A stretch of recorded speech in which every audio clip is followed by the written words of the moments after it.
His name was Michael, 28 years old, working in marketing for a mid-sized firm in downtown Chicago. You know that feeling when your whole world crumbles in an instant, but you can't even find the words to scream? That's exactly what happened to Michael on a cold Tuesday morning in November. He was standing in the kitchen, coffee mug in hand, watching his wife Sarah pack her suitcase. She wasn't even looking at him. Her long blonde hair fell like a curtain, hiding her face as she folded her clothes with mechanical precision. Michael's younger sister Emily sat at the kitchen table, tears streaming down her face. "Sarah, please," Emily whispered. "You don't have to do this." But Sarah just kept packing. Michael watched as she placed their wedding photo face down in the suitcase. 5 years of marriage, and she was treating their memories like garbage. "Where will you go?" Michael finally asked, his voice barely above a whisper. Sarah paused for just a moment. "You know where," she said without turning around. And that's when Michael's heart truly broke, because yes, he did know where. She was going to David's apartment, his own brother, his older brother who had always been the golden child, the successful one, the charming one who could steal anything he wanted. The front door slammed shut, and Sarah was gone. Emily rushed to hug Michael, but he just stood there, staring at the empty hallway. His neighbors probably heard the door slam. Mrs. Peterson from next door would be gossiping about this for weeks. But Michael didn't care about any of that. What hurt the most wasn't even the betrayal. It was the silence. Sarah hadn't screamed, hadn't thrown accusations, hadn't demanded explanations. She had just left. Like their marriage had meant nothing at all. Emily looked up at her brother's face. "Michael, say something, please." But Michael just walked to the window and watched Sarah get into David's car. David didn't even have the decency to look ashamed. He was grinning, actually grinning, as he helped Sarah with her bags. "I'm going to call Mom," Emily said, reaching for her phone. "No." Michael's voice was calm, too calm. "Don't call anyone, not yet." Emily stared at her brother in disbelief. "Michael, you can't just." "I said no."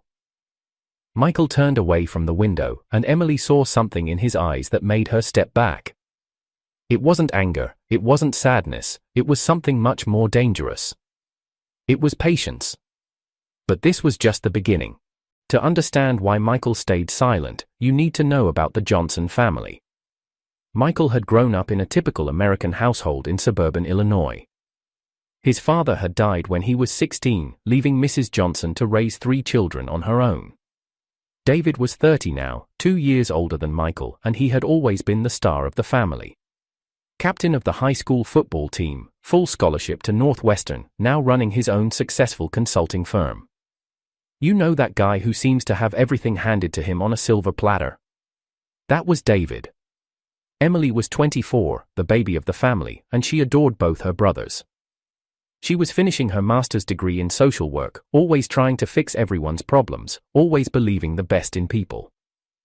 And then there was Michael, the middle child, the one who worked steady jobs, paid his bills on time, and never caused any drama.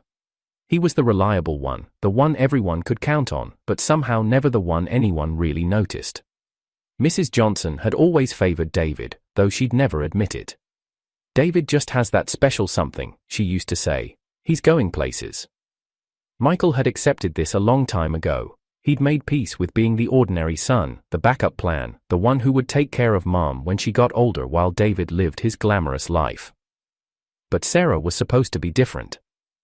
He'd met Sarah at Emily's college graduation party 3 years ago. Sarah Williams, daughter of a wealthy businessman, marketing executive at a Fortune 500 company. She was beautiful, intelligent, and successful in her own right. She didn't need anyone's money or status.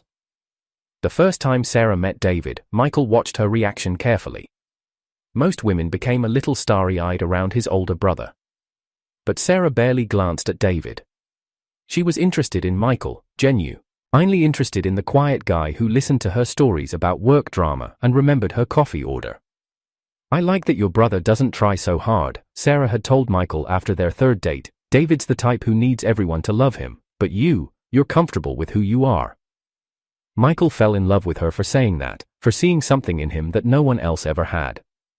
They dated for 2 years before getting engaged. The wedding was everything Sarah had dreamed of: a beautiful ceremony at the country club, reception for 200 guests, honeymoon in Italy. Michael's whole family was there, beaming with pride. "Look at our Michael," Mrs. Johnson had whispered to the other mothers at the wedding. "He got himself a real catch." For once in his life, Michael felt like the winner. He had the girl, the successful marriage, the beautiful house in Oak Park. David was still single, still playing the field, still the same charming bachelor he'd always been. But Michael should have known better, should have remembered that David never let anyone else win for long. The first red flag came at last year's Christmas dinner. Sarah and David had spent the entire evening talking about business strategies and market analysis.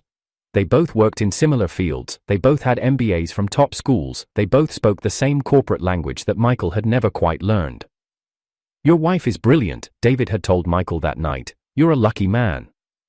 At the time, Michael had felt proud. Now, looking back, he could see the hunger in his brother's eyes.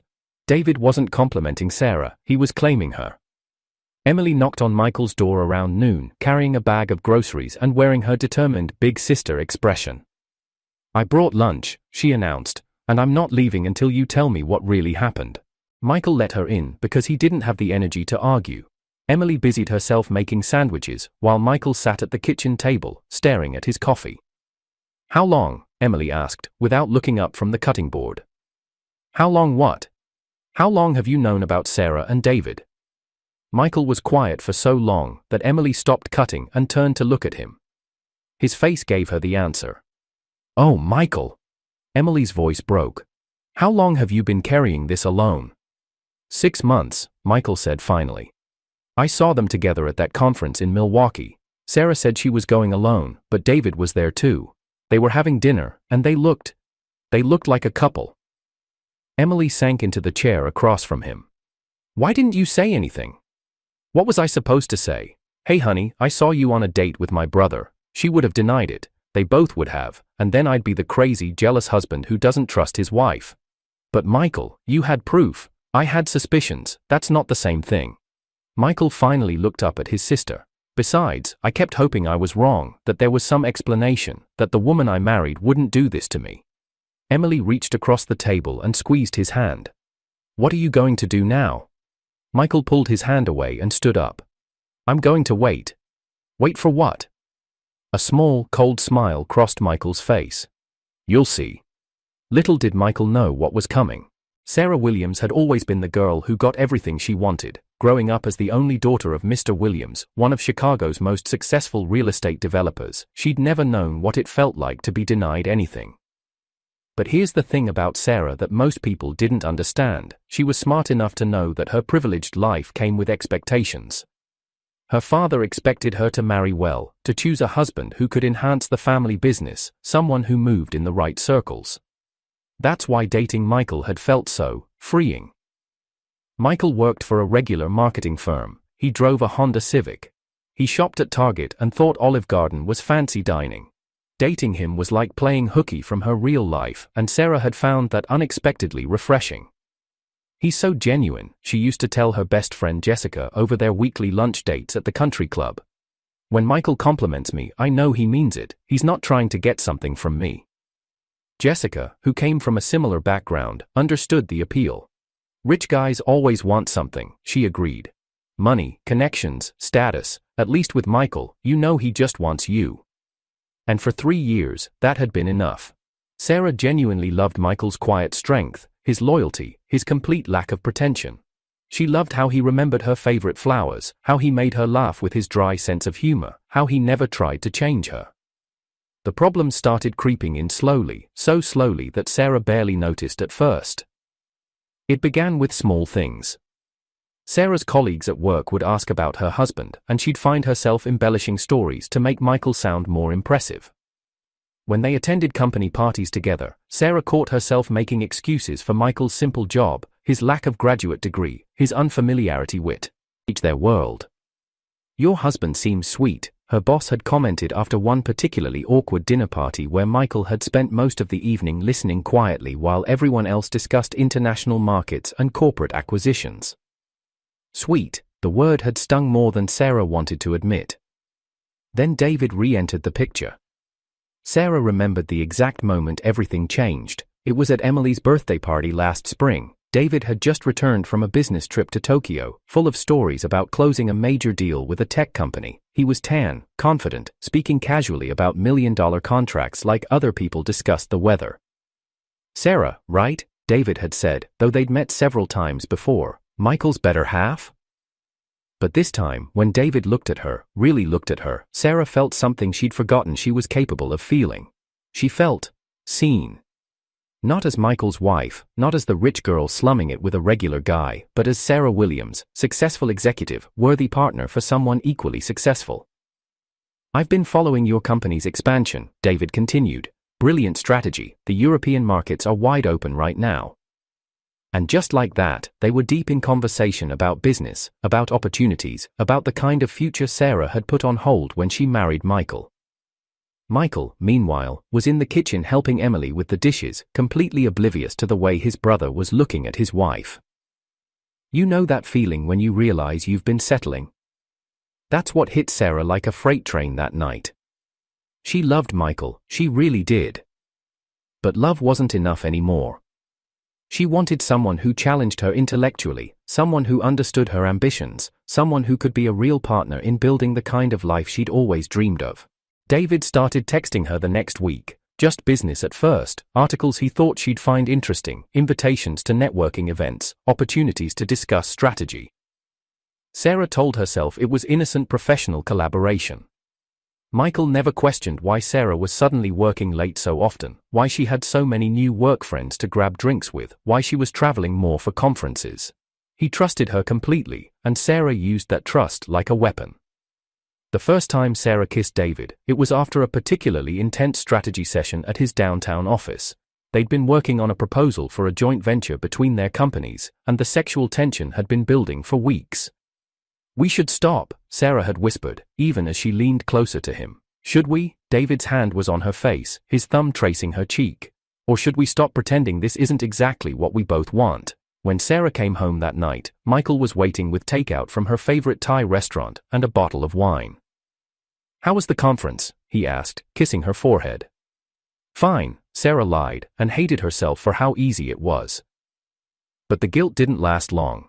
David made her feel alive in a way she'd forgotten was possible. He challenged her, argued with her, pushed her to be better. When they were together, Sarah felt like the woman she was meant to be, powerful, desirable, worthy of someone equally powerful and desirable. Michael, sweet Michael, just made her feel safe. And Sarah was 26 years old, too young to settle for safe. The affair continued for months. Sarah told herself she was just figuring things out, that she didn't have to choose, that she could have both the security of her marriage and the excitement of her relationship with David. But David wanted more than stolen moments and secret meetings. Vid wanted everything. "Leave him," David said one night as they lay together in his bed. "We're perfect together, Sarah, we both know it." "It's not that simple," Sarah replied, though her heart was racing. "Michael loves me, he doesn't deserve this." "Then why are you here with me instead of home with him?" Sarah didn't have an answer for that, or rather, she did, but she wasn't ready to say it out loud yet. The decision was made for her when Michael came home early from work one day and found Sarah packing a suitcase. "Where are you going?" he asked quietly. Sarah could have lied, could have said it was another business trip, bought herself more time to figure out how to handle the situation. But looking at Michael's trusting face, at this man who had loved her completely and unconditionally for 5 years, Sarah finally found the courage to be honest.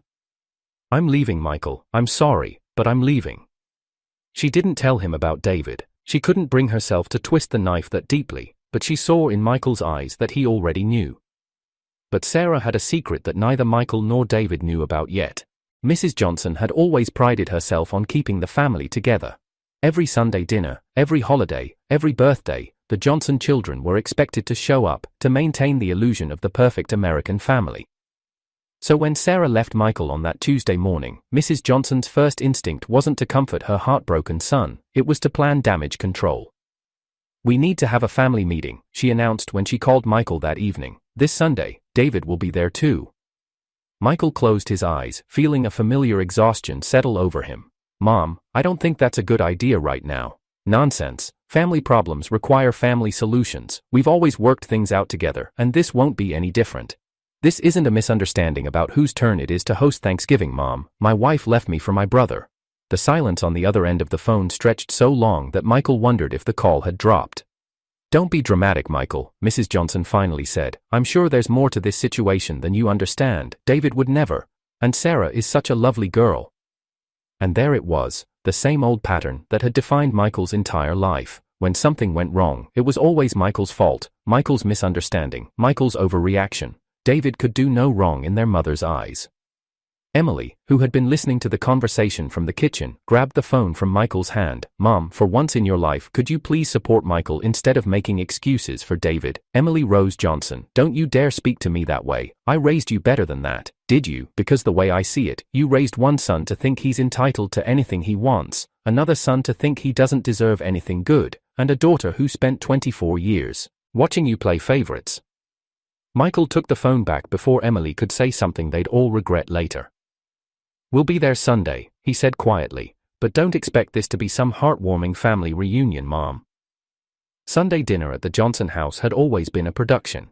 Mrs. Johnson would cook for hours, setting the table with her good china, making sure everything was perfect for her family gathering. This Sunday, the atmosphere was tense enough to cut with a knife. David arrived 15 minutes late, which was typical. What wasn't typical was that he came alone. Michael had been dreading the moment Sarah would walk through the door on David's arm, but she was nowhere to be seen. Where's Sarah? Emily asked bluntly, because someone had to. David shrugged as he helped himself to a beer from the refrigerator. She's at her father's house. Thought it might be better if she sat this one out. Mrs. Johnson bustled around the kitchen, pretending everything was normal. Well, I think that shows excellent judgment. Family matters should be handled by family. Michael watched his older brother settle into his usual chair at the head of the table, their father's chair, and felt something dark and bitter rise in his chest. David looked completely at ease, like he was attending any other family dinner instead of the aftermath of destroying his brother's marriage. So, David said, cutting into his roast beef, I guess we should talk about the elephant in the room. Yes, Mrs. Johnson said quickly. Michael, I think you owe your brother an apology. The fork in Michael's hand froze halfway to his mouth. I'm sorry, what? You can't go around accusing David of whatever it is you think happened. It's causing unnecessary drama in this family. Emily slammed her glass down so hard that wine splashed onto the white tablecloth. Are you kidding me right now? Emily, Mrs. Johnson started. No, Mom, just no. Sarah left Michael for David. David has been sleeping with his brother's wife. And your first instinct is to blame Michael for causing drama? David leaned back in his chair, studying his fingernails with casual interest. Actually, Emily, it's more complicated than that. Michael finally looked directly at his brother for the first time since he'd arrived. Is it? Please, enlighten us. Sarah wasn't happy, Michael. She hadn't been happy for a long time. You know that, right? You had to have known that. The words hit Michael like physical blows, but he kept his expression neutral. Go on. Come on, be honest. When was the last time you and Sarah had a real conversation? When was the last time she looked at you like you were anything more than, I don't know, a comfortable piece of furniture? David, stop it, Emily warned.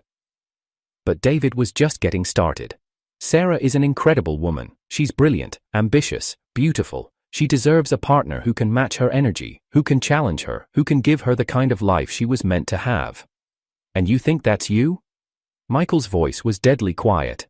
I know it is. We connect on a level that you never could, Michael. It's not your fault. You're just different people. Mrs. Johnson nodded, like this made perfect sense. David's right, dear. Sometimes these things just happen. No one's really to blame. Michael looked around the table at his family, his mother, who had spent his entire life making excuses for David's selfishness, his brother, who had taken the most precious thing in Michael's life and was now trying to justify it as some kind of favor. Emily was the only one looking at him with anything resembling sympathy. You're right, Michael said finally. Everyone at the table looked surprised. Sarah and I are different people. She's ambitious and successful, cool and brilliant, and I'm just comfortable, reliable, boring. Michael, that's not what I meant, David started. No, it's exactly what you meant. And you know what, you're not wrong. Sarah does deserve someone who can challenge her, someone who can give her everything she wants. Michael stood up, his dinner barely touched. But here's what you don't understand, David. Sarah already had someone who loved her more than his own life. Someone who would have done anything for her, given her anything she asked for. Someone who saw her as perfect exactly as she was.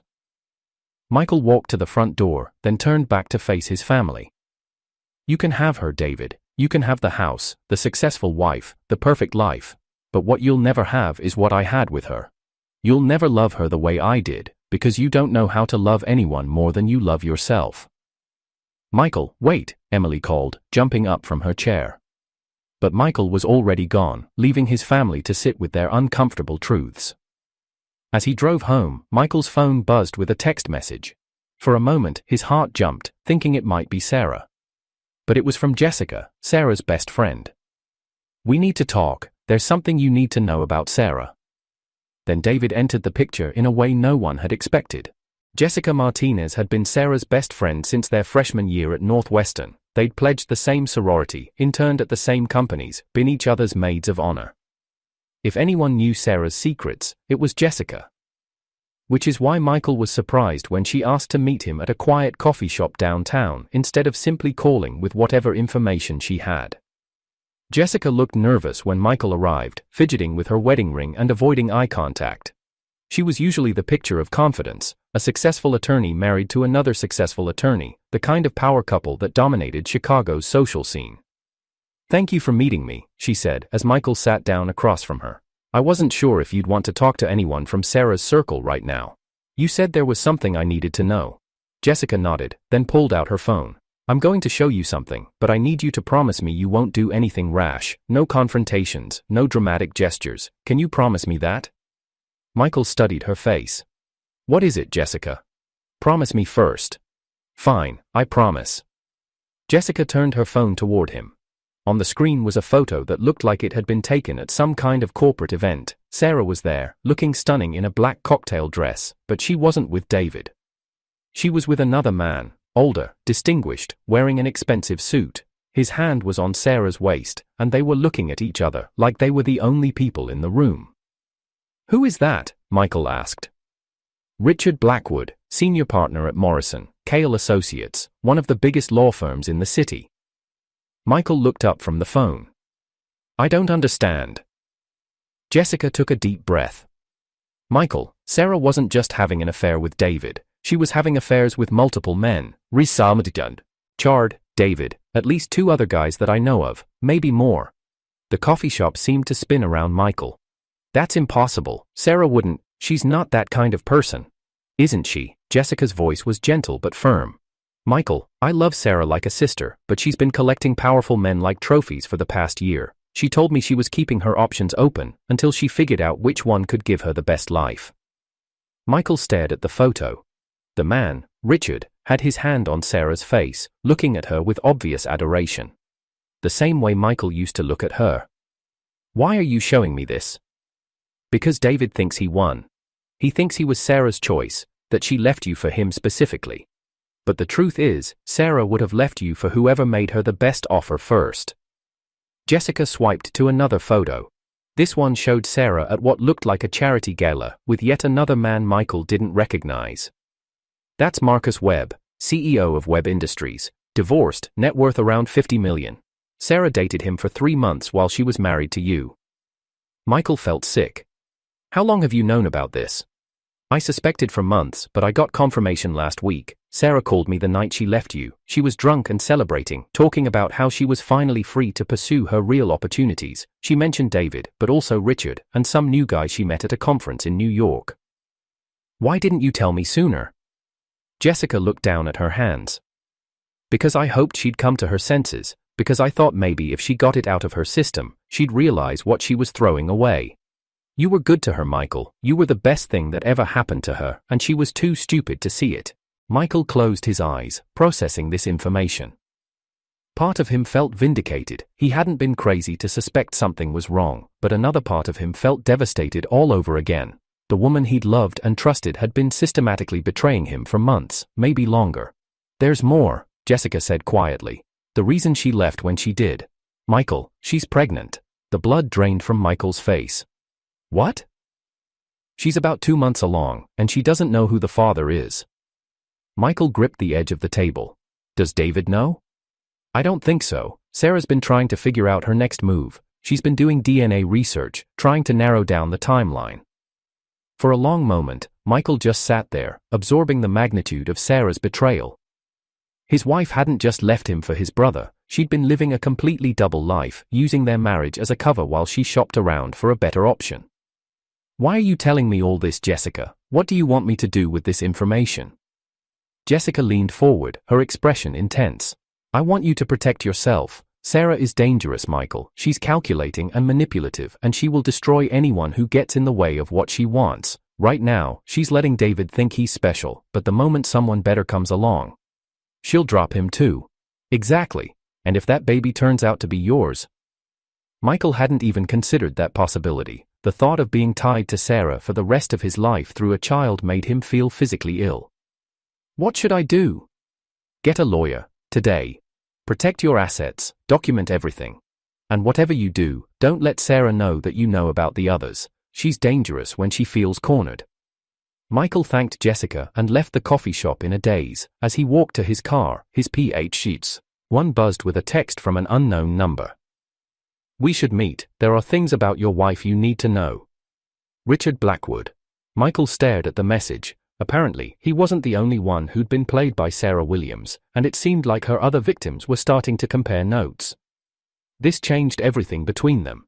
Richard Blackwood's law office occupied the entire top floor of one of Chicago's most prestigious downtown buildings.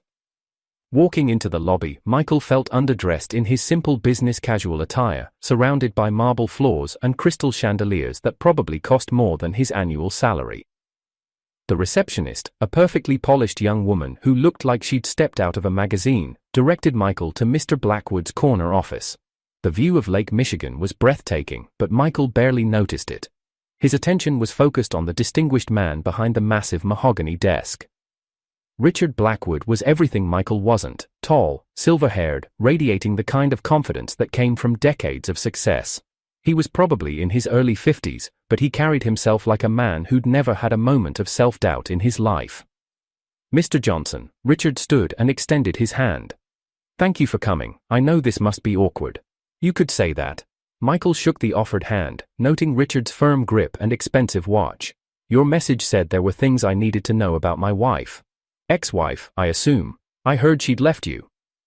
The casual way Richard mentioned Sarah's departure stung, but Michael kept his expression neutral. News travels fast in your circles. Richard gestured for Michael to sit in one of the leather chairs facing his desk. Sarah and I, well, let's just say we moved in similar professional circles. I'm sure you can understand how these things develop. Actually, I can't. See, where I come from, married women don't develop relationships with other men. A flicker of something, embarrassment, shame, crossed Richard's face. You're right, there's no excuse for what happened, but I think you deserve to know the truth about who you were married to. Richard opened a file on his deceased K and pulled out several photographs. Michael recognized some of them from Jessica's phone, but there were others he hadn't seen. Sarah at expensive restaurants, Sarah at charity galas, Sarah looking radiant and happy in the arms of various wealthy men. How long? Michael asked. I first met Sarah about 18 months ago at a legal conference. She was there representing her company in some corporate merger discussions. Brilliant woman, absolutely brilliant. Richard's voice carried a note of genuine admiration. She approached me afterward, said she was interested in learning more about corporate law, asked if I'd be willing to mentor her. Michael could picture it perfectly. Sarah's trademark move, the beautiful, ambitious woman seeking guidance from a powerful older man. It was flattering, seductive, and completely calculated. How long before mentoring became something else? 3 months. Sarah was persuasive. She made me feel like the most important man in the world when we were together. Like I was this wise, sophisticated guide, helping her navigate the complexities of corporate life. And you believed that? Richard sank back in his chair, suddenly looking older. I wanted to believe it. My own marriage ended 5 years ago, amicable divorce, but lonely nonetheless. Sarah made me feel young again, vital. She had this way of making you feel like you were the only person in the room who mattered. Michael knew exactly what Richard meant. It had been Sarah's superpower, that ability to make people feel special, chosen. She'd done the same thing to him in the beginning.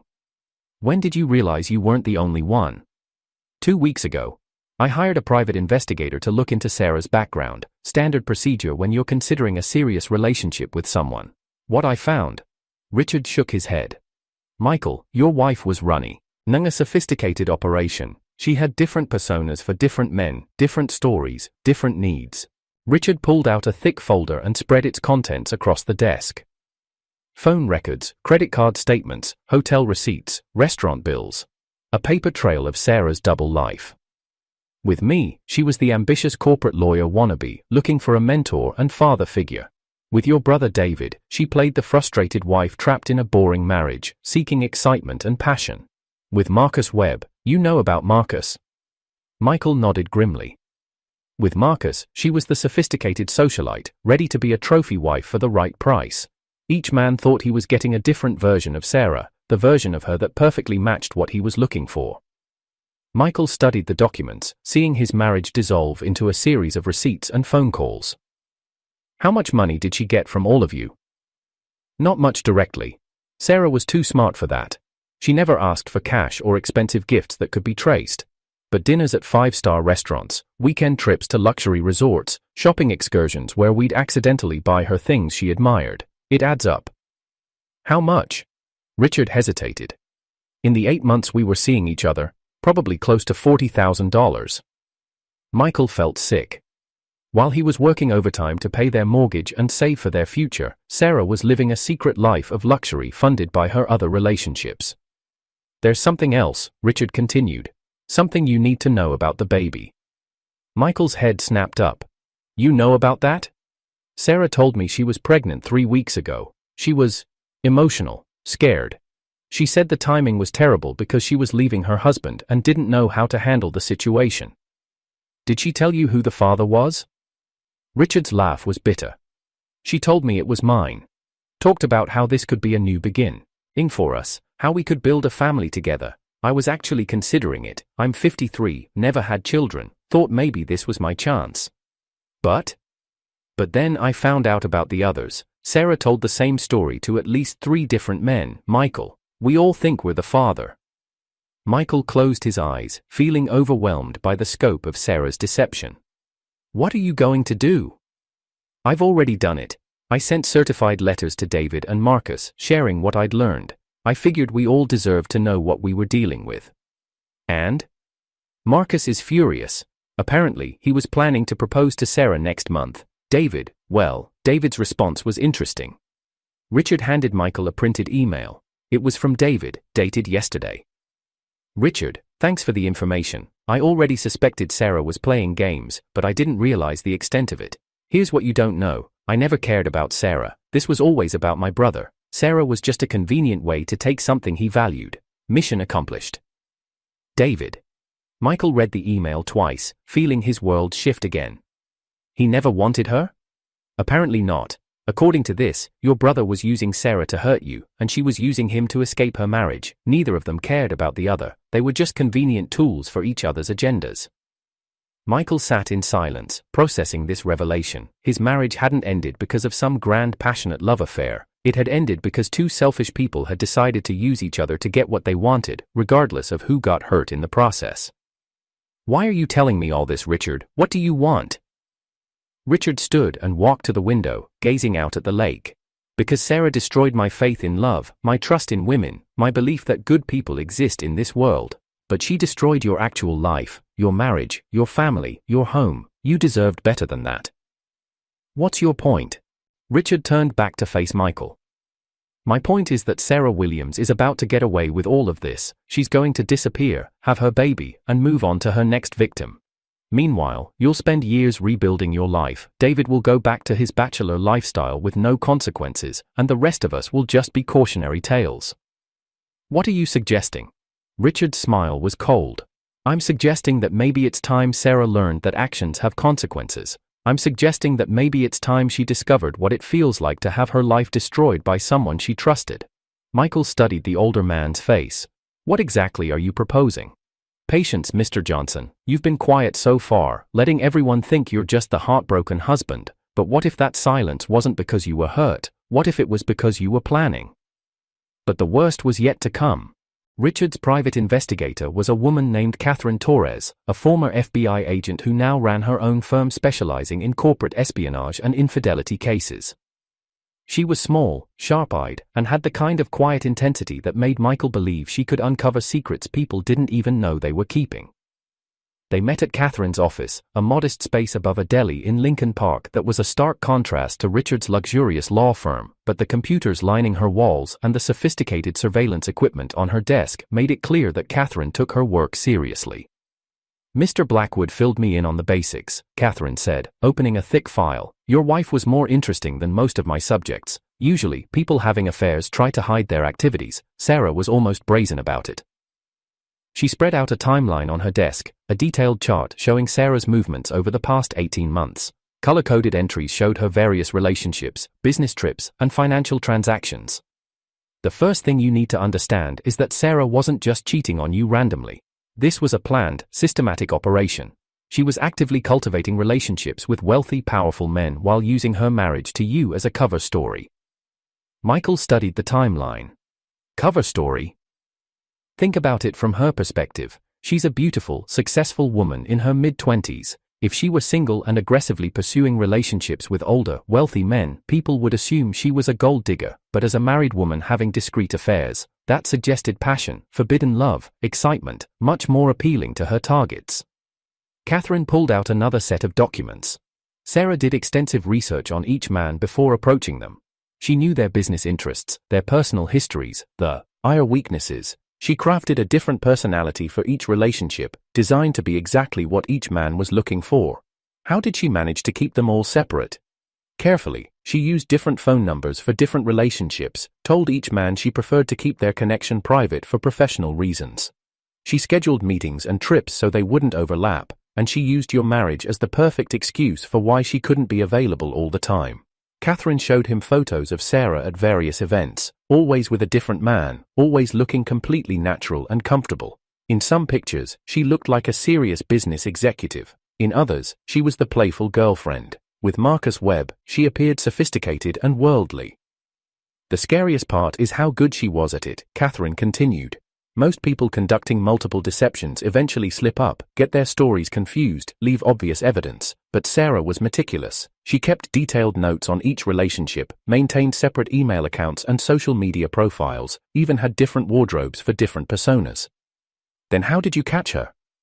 Catherine smiled grimly. Because she got greedy. Sarah was planning to leverage her pregnancy to secure a commitment from whichever man could offer her the best life. But to do that, she needed to know who the biological father was without revealing her deception. Catherine handed Michael a printout of medical records. Sarah scheduled paternity tests at 3 different clinics under false names. She was trying to get DNA samples from her various partners to determine paternity before revealing the pregnancy to anyone. How did she get their DNA? Wine glasses from restaurants, coffee cups from business meetings, even hair from hotel rooms. Sarah was collecting genetic evidence like she was running a forensic investigation. Michael felt a chill run down his spine. The woman he'd been married to wasn't just unfaithful, she was calculating on a level that bordered on sociopathic. There's more, Catherine said. I found evidence that Sarah has done this before. She produced a college newspaper clipping from Northwestern University, dated 6 years earlier. The headline read, "Student accused of academic fraud, claims relationship with professor." That's Sarah? Michael stared at the grainy photograph. Different last name. She was Sarah Chen then, claimed to be adopted by a Chinese-American family. But same face, same MO. She was simultaneously dating a professor, a teaching assistant, and a wealthy alumni donor. When the academic fraud charges came up, apparently, she was submitting the same papers to multiple classes. She claimed she was being targeted because of her relationship with the professor. What happened? Charges were dropped, investigation was buried, and Sarah transferred to a different university to finish her degree, but not before she'd extracted a hefty settlement from the donor who was worried about his reputation. Michael sank back in his chair. How long has she been doing this? Based on what I've found, at least 8 years. Sarah Williams, or whatever her real name is a professional. This is her career. Catherine showed him bank records indicating that Sarah had received regular deposits from various sources over the years, always carefully structured to avoid detection. The marriage to you was probably her longest con, Catherine explained. Stable cover identity, legitimate job history, respectable husband. It gave her credibility and access to social circles she couldn't have reached on her own. And now? Now she's trying to cash out. The pregnancy gives her leverage with her current targets, but it also creates a deadline. She needs to secure her next relationship before the baby is born, and her options become more limited. Catherine pulled out surveillance photos taken just days ago. Sarah was at an upscale restaurant with yet another man Michael didn't recognize. Thomas Hartley. Investment banker, recently divorced, net worth around $20 million. Sarah approached him at a charity auction last week. She's already using the unhappy marriage storyline, but she's also testing out a new angle, the vulnerable single mother looking for a father figure for her child. Michael studied the photos.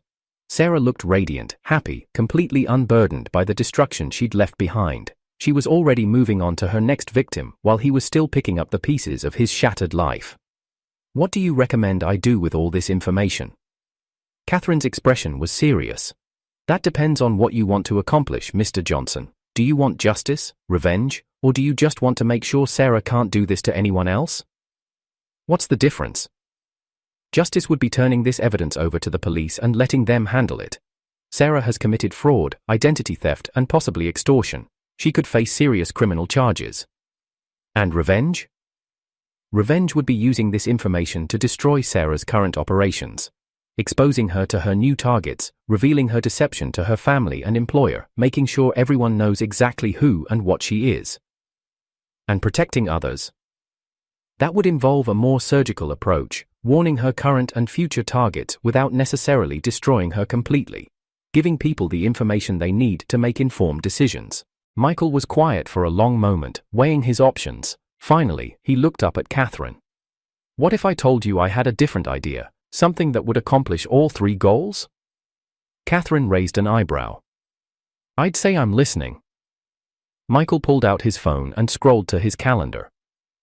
Sarah and I have a wedding anniversary coming up in 2 weeks, October 15th. We always celebrate it at the Drake Hotel, same restaurant, same table, same date every year. You're thinking of confronting her? I'm thinking of giving Sarah exactly what she's always wanted, the perfect audience for her performance, except this time, all her audiences will be in the same room. Catherine's eyes widened as she understood what Michael was suggesting. You want to invite all of them, David, Richard, Marcus, the new guy? All of them, plus some other interested parties, Sarah's father, her boss, maybe a few reporters who specialize in corporate fraud, everyone who has a stake in knowing the truth about Sarah Williams. That's... Catherine paused, considering the implications. That's brilliant, and completely insane. Will you help me set it up? Catherine grinned. Mr. Johnson, this might be the most interesting case I've ever worked on. Count me in. What Michael discovered shocked him. The next 2 weeks were the most intense of Michael's life. With Catherine's help, he orchestrated what she called the most elaborate exposure operation she'd ever attempted. The plan was elegant in its simplicity. Sarah had always been drawn to grand gestures, dramatic moments, situations where she could be the center of attention. So Michael would give her exactly that, a stage where all her deceptions would be revealed simultaneously. The first challenge was getting everyone to the Drake Hotel on October 15th without revealing the true purpose of the gathering. Catherine handled most of the logistics, using different pretexts for different invitees. David received an invitation to what he thought was a celebration of his victory, a dinner where Michael would formally concede defeat and discuss the transfer of assets from the divorce. Richard believed he was attending a legal consultation where Michael would discuss pressing charges against Sarah for fraud, and Richard's testimony would be crucial. Marcus Webb thought he was coming to a business meeting where Michael, as Sarah's husband, would discuss Sarah's financial situation and her ability to enter into new relationships. Thomas Hartley, the new target, was told that Michael was hosting a dinner to introduce Sarah to his family and friends, a gesture of acceptance of their new relationship. Sarah's father, Mr. Williams, was invited to what he believed was a reconciliation dinner where Michael would ask for his help in winning Sarah back. Sarah's boss from her marketing firm received an invitation to a dinner honoring Sarah's professional achievements, hosted by her supportive husband who wanted to surprise her. And Sarah herself? She thought she was coming to a private anniversary dinner where Michael would make one final plea for their marriage, giving her the perfect opportunity to reject him publicly and announce her pregnancy to solidify her position with her new target.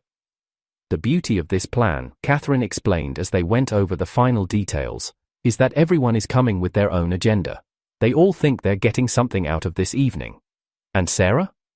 Sarah thinks she's walking into a room where she holds all the power. She'll have her new boyfriend, her disappointed husband, and her powerful father all watching as she takes control of her narrative one final time.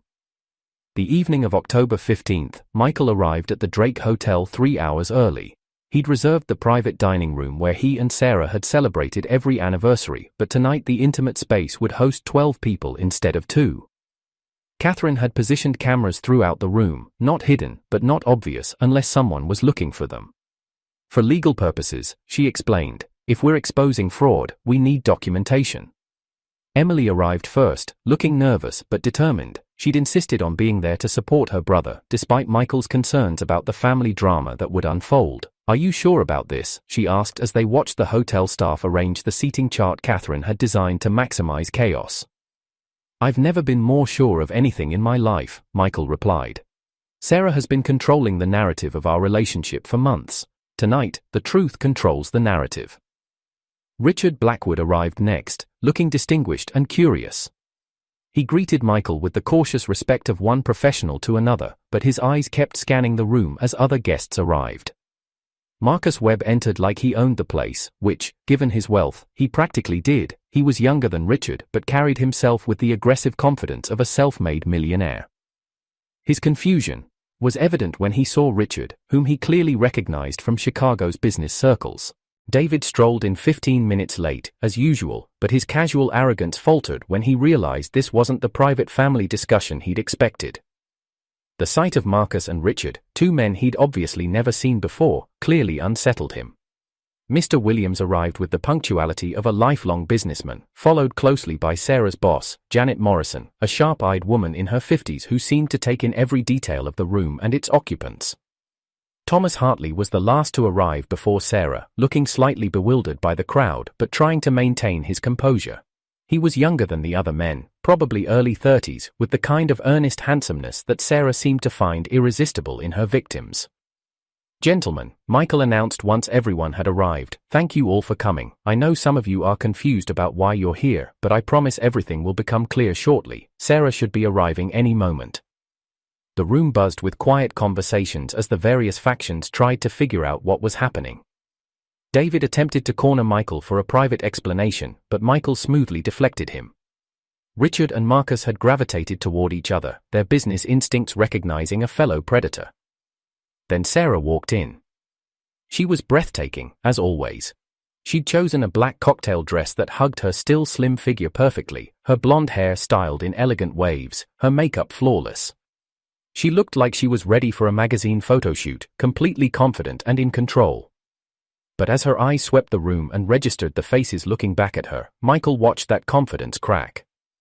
Michael, she said slowly, her voice carefully controlled, what's going on here? Who are all these people? Happy anniversary, Sarah, Michael replied, standing at the head of the table. I thought we should celebrate properly this year, with everyone who's been part of our marriage. Sarah's eyes darted from face to face, David looking smug, Richard looking grim, Marcus looking angry, Thomas looking confused, her father looking stern, her boss looking professional but alert. The color was slowly draining from her cheeks. I don't understand, she said, but Michael could hear the tremor in her voice now. Don't you? Let me help you. Michael gestured to the room. Everyone here has played a role in our relationship over the past year. I thought it was time we all met properly.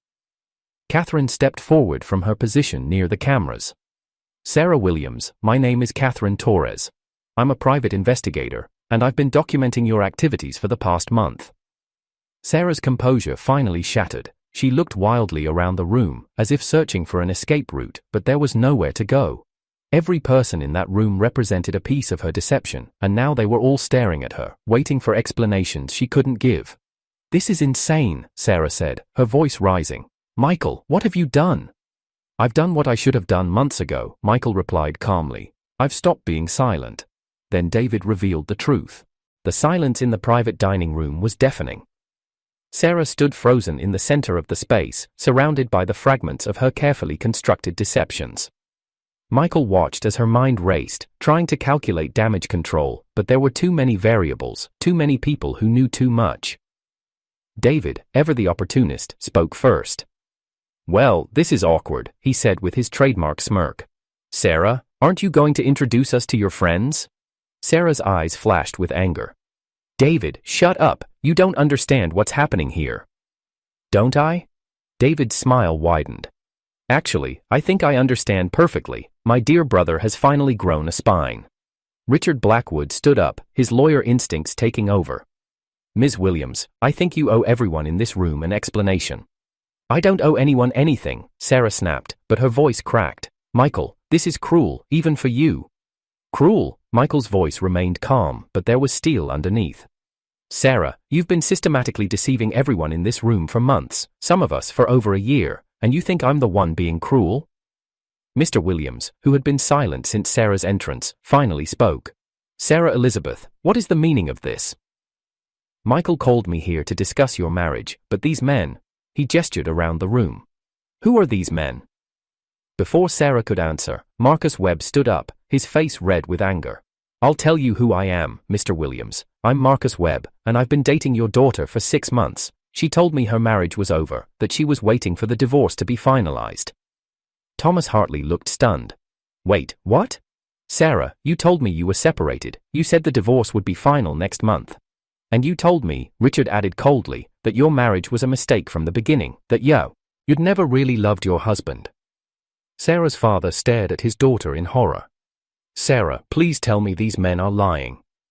Sarah opened her mouth, then closed it, then opened it again. For the first time in her life, the woman who always had the perfect response was speechless. Catherine stepped forward with her folder of evidence. "Perhaps I can help clarify the situation. Ms. Williams, over the past 18 months, you've been conducting simultaneous relationships with at least 5 different men while married to Mr. Johnson."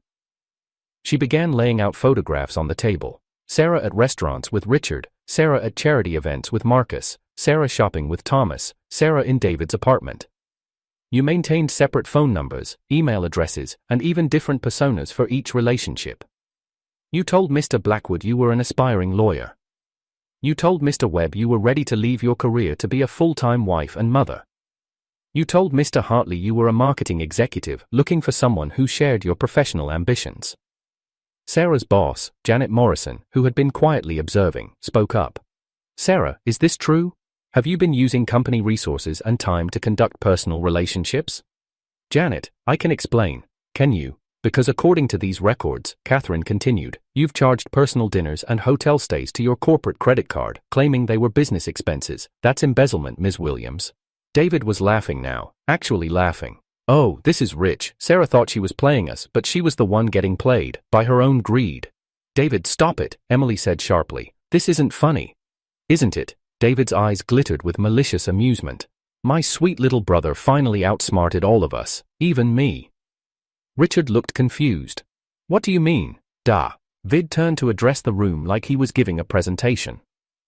"Gentlemen, let me tell you something about my brother Michael. You all see him as the victim here, the poor, naive husband who got taken advantage of. But Michael has been planning this moment for months." "David," Michael warned. No, let me finish. You see, Michael knew about Sarah's affairs almost from the beginning. He could have confronted her, could have filed for divorce, could have handled this quietly, but instead, he waited, he watched, he documented everything." The room turned to stare at Michael, who remained silent.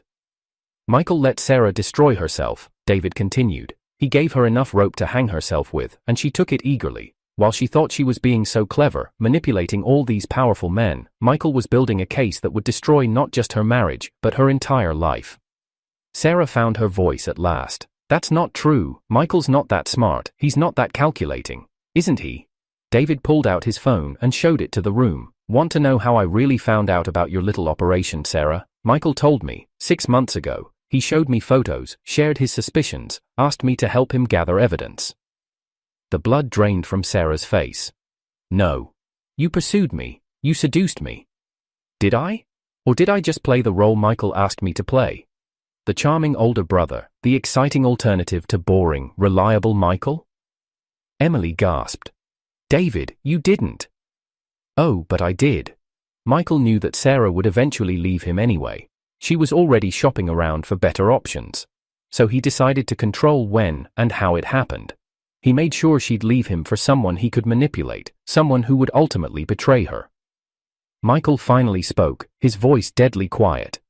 David, that's enough.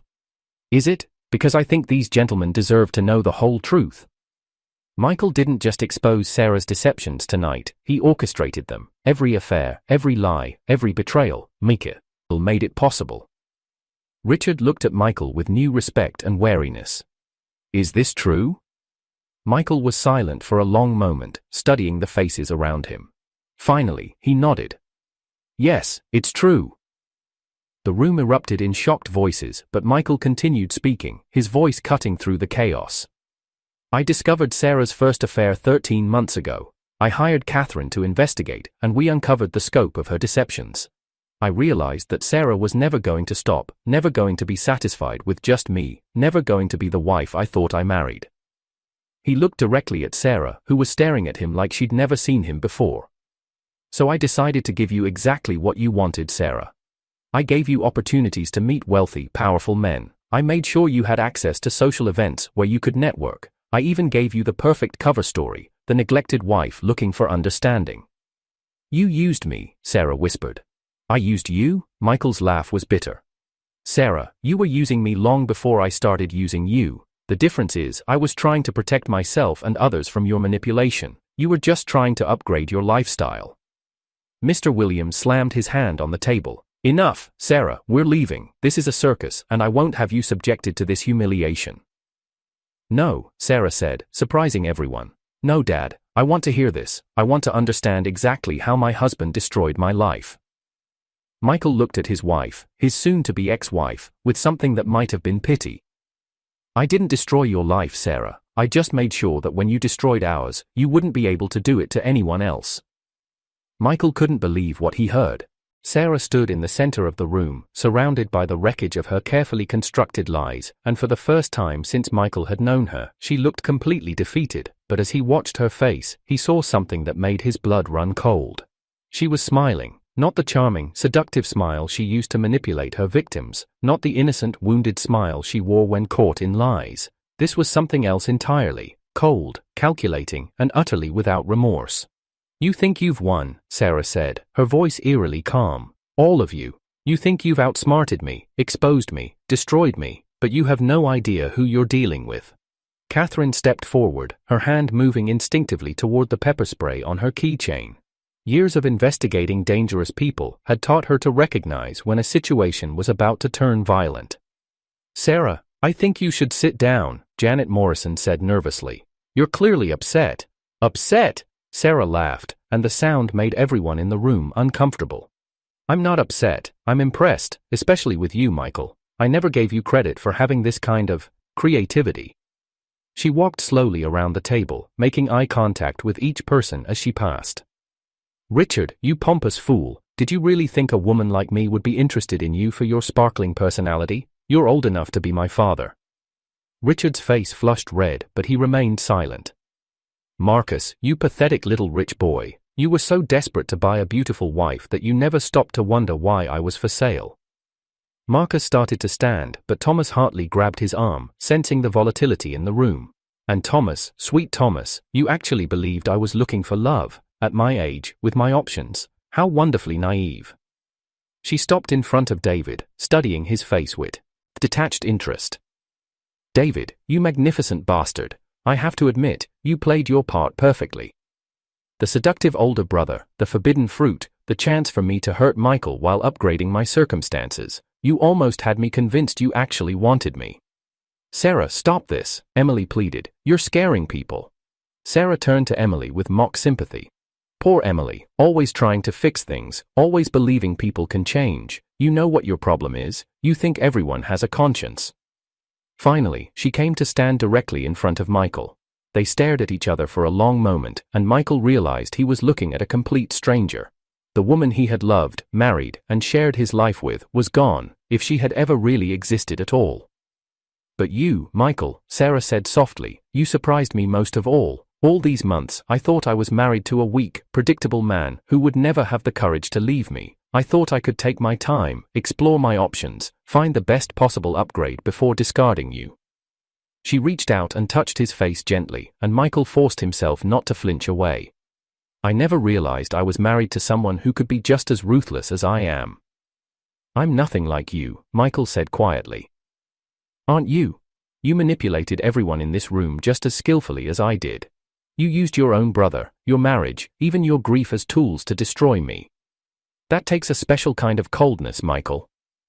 Sarah stepped back and addressed the room again.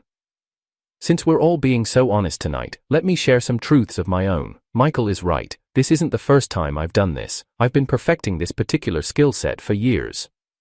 She pulled out her phone and began scrolling through what looked like a contact list. Professor Williams at Northwestern. That wasn't his real name, by the way, and he wasn't really my professor. He was a married businessman who thought he was having an affair with a naive college student. I walked away from that relationship with enough money to finish school debt-free. Catherine was frantically taking notes, recognizing a confession when she heard one. James Morrison in Minneapolis. Yes, Janet, he's your cousin, married father of 3 who thought I was his soulmate. He paid for my MBA. Janet Morrison looked like she was going to be sick. Robert Chen in San Francisco. That's where I got the fake name from, by the way. Chinese-American tech executive who wanted an exotic young girlfriend. He funded my first year in Chicago. Sarah continued down her list, naming names, detailing cons, describing years of systematic manipulation and fraud. With each revelation, the people in the room looked more horrified, but Sarah seemed to be enjoying herself. The beautiful thing about men, she said, is that they're all so predictable. They all want the same things, to feel powerful, desired, younger than they are. They all believe they're special, that they're different from all the other men who've disappointed women before them. She looked directly at Michael again. Even you, Michael. Do you think your elaborate revenge plot makes you different from them? You wanted to feel powerful too. You wanted to be the one in control for once in your pathetic life. The difference, Michael said calmly, is that I was trying to protect people from you. You were just trying to exploit them. Protect them? Sarah's laugh was genuinely amused. Michael, look around this room. Do any of these people look protected to you? She was right, and Michael knew it. Richard looked devastated, Marcus was furious, Thomas seemed lost, and her father appeared to be aging 10 years by the minute. You didn't protect anyone, Sarah continued. You just made sure that when I destroyed them, you got to watch. The accusation hit Michael like a physical blow, because somewhere deep down, he knew there was truth in it. He had enjoyed watching Sarah's victims realize how they'd been played. He had taken satisfaction in her downfall. Maybe he wasn't as different from her as he wanted to believe. But here's what none of you understand, Sarah said, her voice dropping to almost a whisper. This isn't over. She pulled out a different phone, one Michael had never seen before. While you were all planning this little intervention, I was making my own preparations. You see, I knew this day would come eventually. I'm very good at reading people, and I could tell that Michael was getting suspicious. She showed them the phone's screen, which displayed what looked like a secure messaging app. I've been documenting everything too. Every conversation, every meeting, every moment of this ridiculous relationship. And I've been sharing it all with some very interested parties. Catherine's eyes widened. Who? The IRS, for starters. Did you know that Richard here has been claiming our dinners as business expenses? That Marcus has been using his corporate accounts to pay for personal entertainment? That Thomas has been embezzling from his investment clients to fund his lavish lifestyle? The men she'd named looked stricken. And Michael, sweet Michael. Did you know that orchestrating fraud, even if you're exposing fraud, is still conspiracy? That using a private investigator to gather evidence through deception is still illegal surveillance? Catherine stepped forward. That's not true. Isn't it? Are you licensed to operate in Illinois, Ms. Torres? Because according to my research, your license expired 6 months ago. The room went silent except for the sound of Sarah typing on her phone. I'm sending everything to the FBI, the State Attorney General, the IRS, and several very interested journalists. By tomorrow morning, everyone in this room will be under investigation for something. She smiled that cold, calculating smile again. The beautiful thing about setting a trap is that sometimes the people who think they're the hunters turn out to be the prey. Everything Michael believed was a lie. The silence that followed Sarah's threat was broken by the sound of slow clapping. Everyone turned to see Catherine Torres applauding with a look of genuine admiration on her face. Bravo, Sarah, that was a masterful performance. You almost had me convinced that you had the upper hand. Sarah's confident expression flickered for just a moment. What do you mean? Catherine smiled. I mean that while you were busy congratulating yourself on being the smartest person in the room, you just confessed to multiple felonies in front of witnesses and cameras. She gestured to the recording equipment positioned around the room. Wire fraud, identity theft, extortion, tax evasion, embezzlement, and that's just from the last 5 minutes. But please, continue, you were just getting to the good parts. Sarah's face went pale as she realized her mistake. In her anger and desire to hurt everyone else, she had just provided law enforcement with enough evidence to put her away for years. Those recordings are inadmissible, she said, but her voice lacked conviction. I didn't consent to being recorded. Actually, you did. Richard Blackwood spoke up, pulling out his phone. When you entered this private dining room, you passed several clearly posted signs indicating that this was a recorded business meeting. Illinois is a one-party consent state, which means any person involved in a conversation can record it without notifying the others. Catherine nodded. And since Mr. Johnson is technically still your husband, he had the legal right to record conversations with you about your marriage and finances. Sarah looked around the room desperately, searching for an escape, but there wasn't one. Her phone began buzzing insistently. Apparently, her threats to contact various government agencies had backfired spectacularly. The FBI is very interested in speaking with you, TA. Doreen continued. It turns out that several of your previous victims filed complaints over the years, but there was never enough evidence to build a case, until now. Michael watched his wife's face as the reality of her situation sank in. For all her talk about being smarter than everyone else, Sarah had made the classic mistake of every con artist. She had gotten arrogant and careless. There's something else you should know, Michael said quietly. The baby. Sarah's hand moved instinctively to her stomach. What about it? We know you've been trying to determine paternity through illegal DNA collection, but you don't need to wonder anymore. Michael pulled out a manila envelope and handed it to Catherine, who opened it and removed several documents. DNA results, Catherine announced, obtained legally through court order once we had evidence of fraud. The baby isn't Michael's, it isn't Richard's, Marcus's or Thomas's either. That's impossible, Sarah whispered. Is it? Because according to these results, the father is someone you haven't mentioned tonight. Someone you've been very careful to keep separate from your other relationships. Catherine pulled out a photograph of Sarah with a man Michael didn't recognize, younger than her other targets, casually dressed, clearly not wealthy. Ryan Mitchell, 24 years old, works as a bartender at the hotel where you've been meeting your various boyfriends. According to his statement, you've been sleeping with him for over a year, telling him you're getting divorced and planning to start a new life together.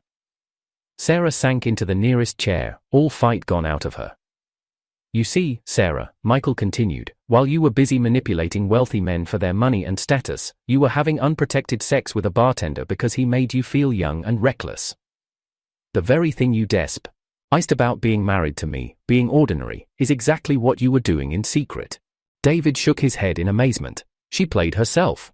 There's more, Catherine said. Ryan filed a police report yesterday. He claims you've been stealing money from his apartment, using his credit cards without permission, and threatening to accuse him of rape if he tried to leave you. Sarah's head snapped up. That's not true. Isn't it? Because we have video evidence of you taking money from his wallet while he was sleeping. Hotel security cameras are very thorough these days. Michael looked at the woman he had once loved and felt something he hadn't expected, pity.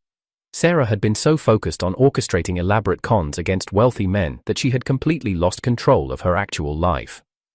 The irony is, Michael said, if you had just been honest with me from the beginning, if you had told me you weren't happy and wanted a divorce, I would have given you half of everything and walked away quietly. You could have had a clean start, a legitimate fresh beginning.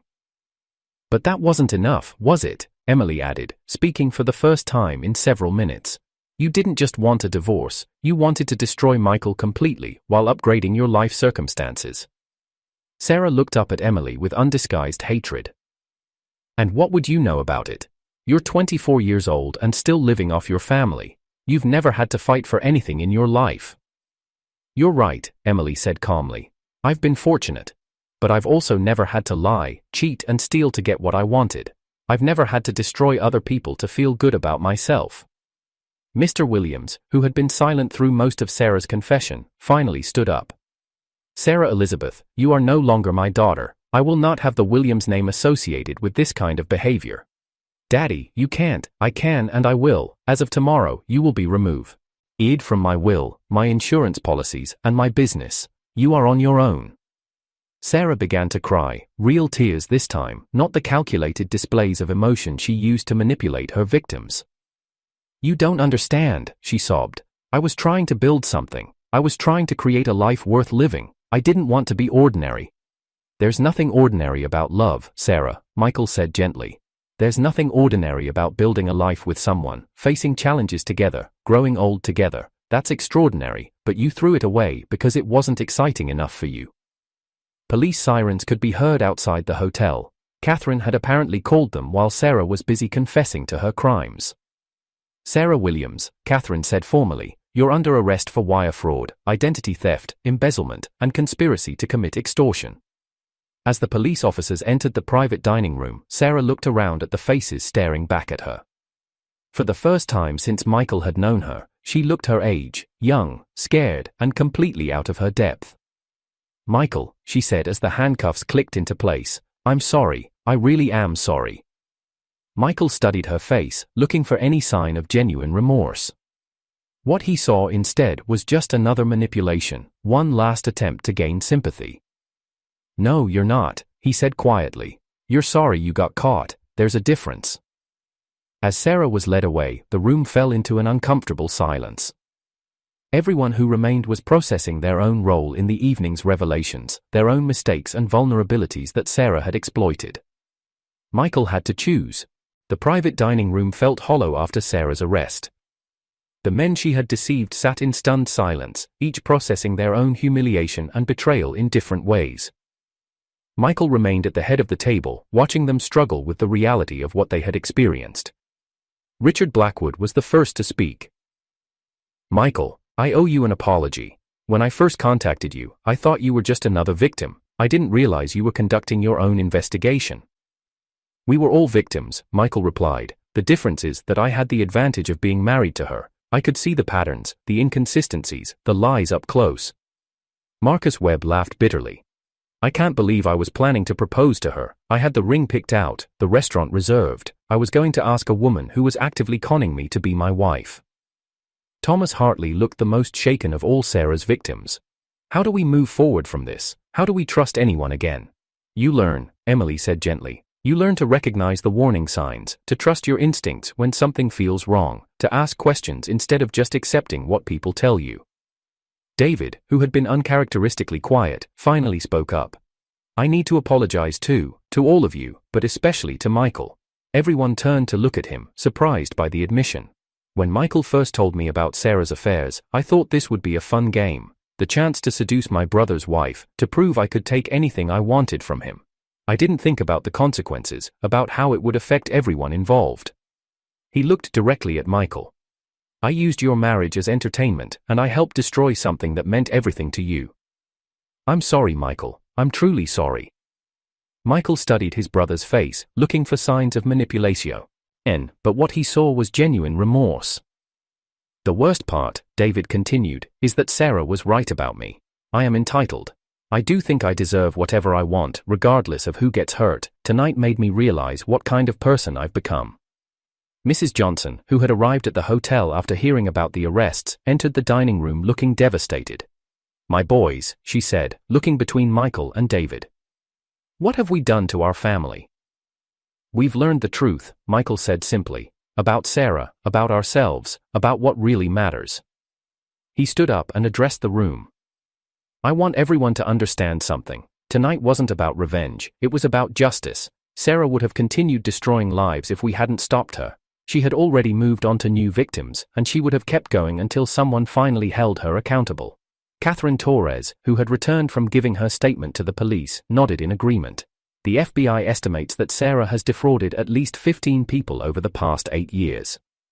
The total amount stolen exceeds $200,000.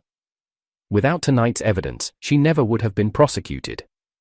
Mr. Williams, who looked like he had aged a decade in the past few hours, spoke up. Michael, I need to know, did Sarah ever love you? Was any of it real? Michael considered the question carefully. I think Sarah loved the idea of being married to me. She loved the stability it provided, the cover story it gave her, the access it granted to people and opportunities she couldn't have reached on her own. But did she love me as a person? No, I don't think Sarah is capable of loving anyone more than she loves herself. What happens now? Thomas asked. Catherine answered.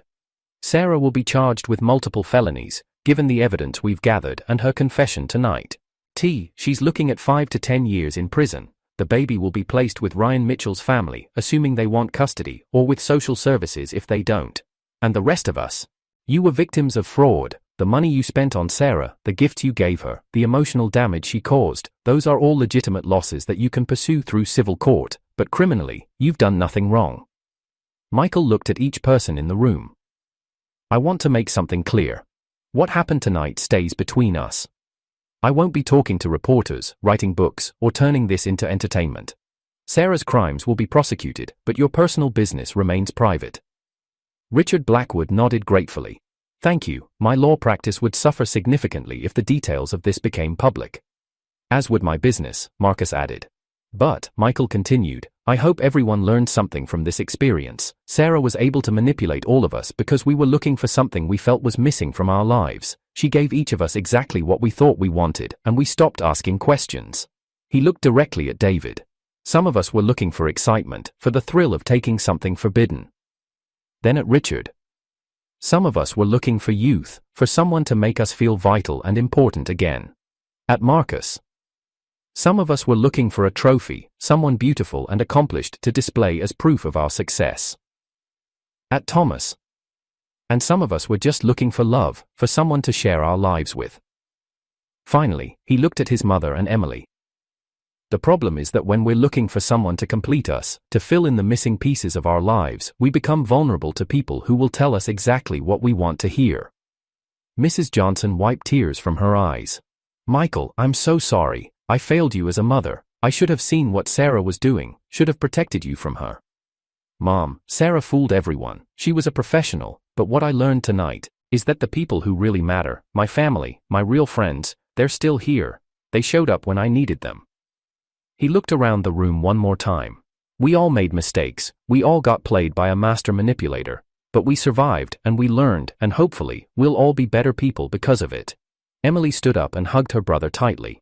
I'm proud of you, Michael. You could have just quietly divorced Sarah and walked away. Instead, you made sure she couldn't do this to anyone else. I did what I had to do, Michael said, but I couldn't have done it alone.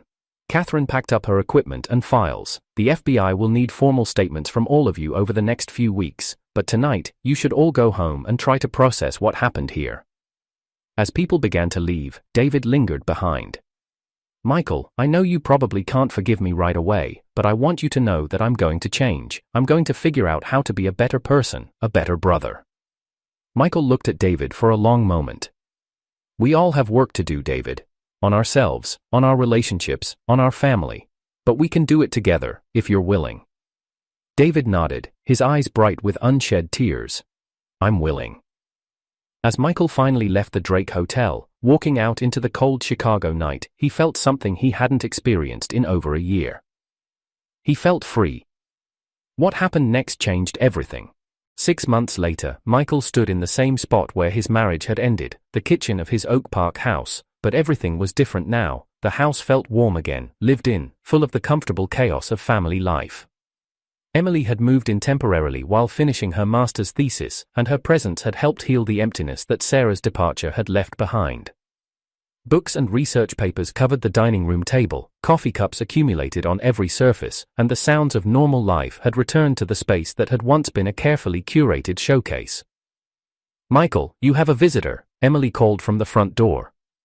He looked up from his laptop, where he'd been working on a project proposal, to see Catherine Torres walking into his kitchen.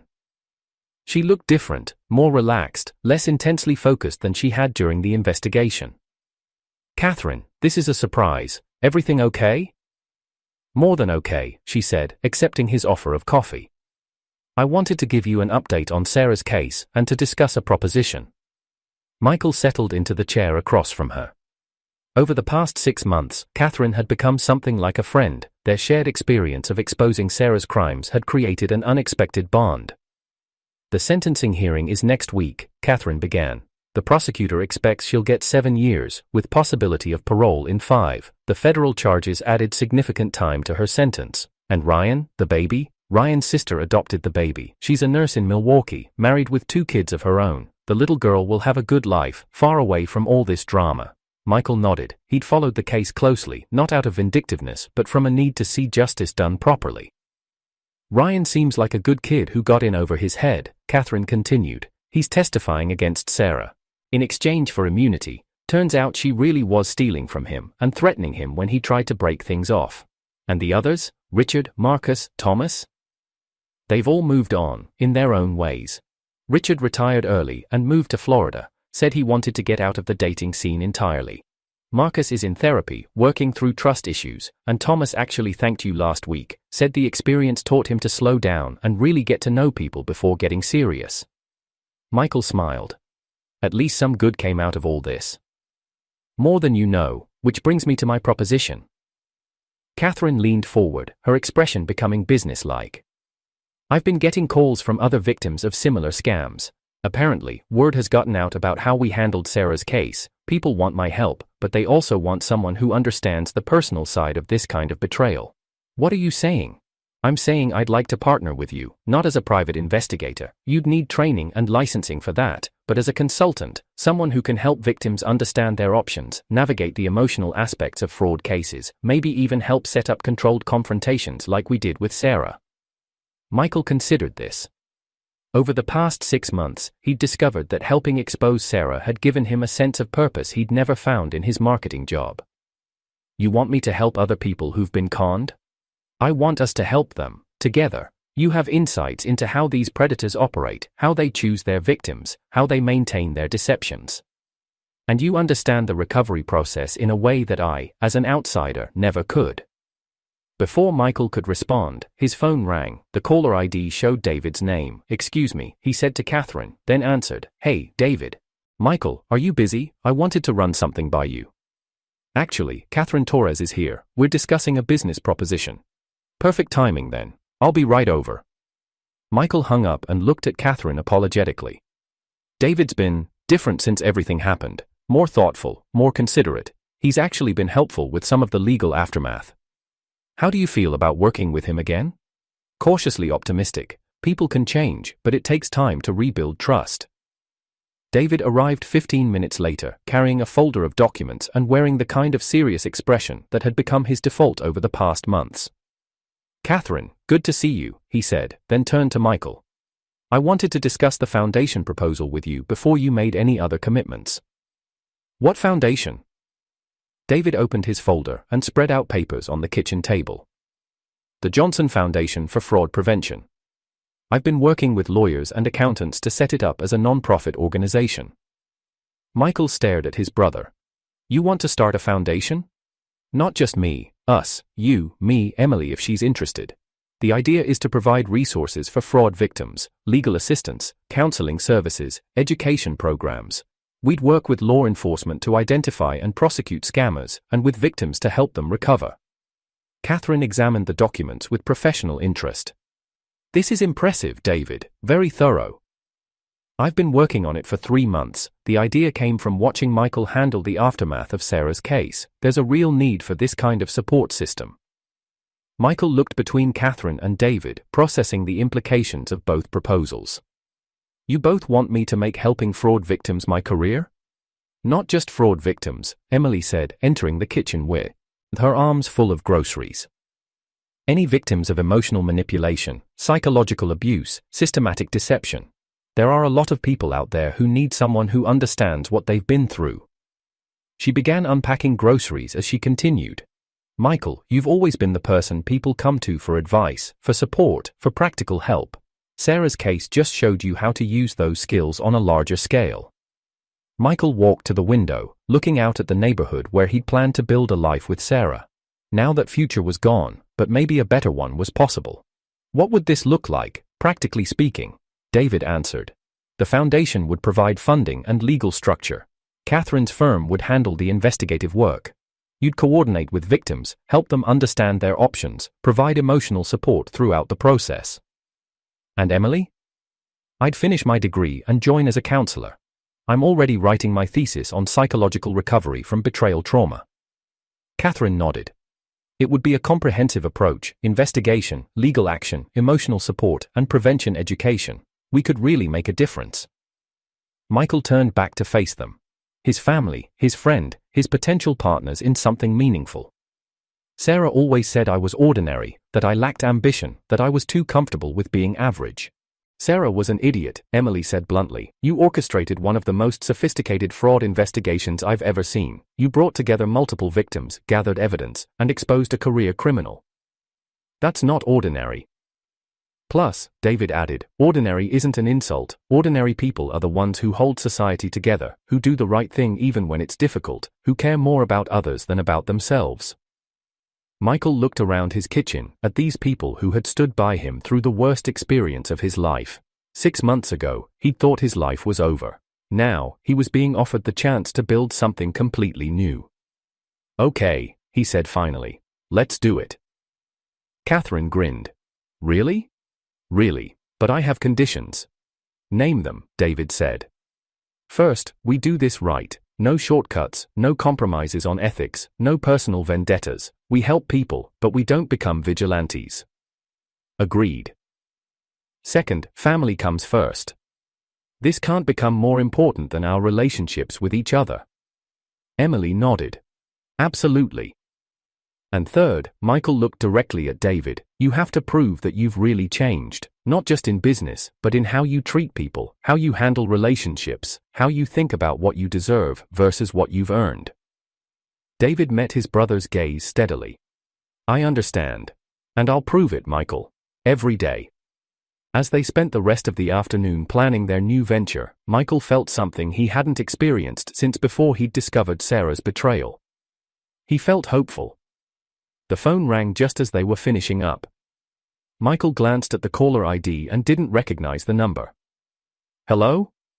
Mr. Johnson, this is Detective Martinez with the Chicago Police Department. We have a situation that we think might interest you. A woman named Lisa Chen was just arrested for running a marriage fraud scheme very similar to the Sarah Williams case. She had your business card in her possession, along with detailed notes about your investigation methods. Michael looked at Catherine, David and Emily, who had all stopped what they were doing to listen. Detective, I think you should know, we just started a foundation specifically to help with cases like this. That's interesting timing, Mr. Johnson. Would you be available to consult on this investigation? Michael smiled, feeling the pieces of his new life clicking into place. Detective, we'll be right there. As they gathered their things and prepared to leave for their first official case, Michael realized that Sarah had been right about one thing. He wasn't the same man she had left 6 months ago. He was better than that man, stronger, wiser, and ready to help other people avoid the pain he had experienced. Sarah had tried to destroy him, but instead, she had helped him discover who he really was, and who he really was turned out to be pretty extraordinary after all. To find out what happens next in Michael's new life as a fraud investigator, and to see how the Johnson Foundation handles their first case, watch tomorrow's episode.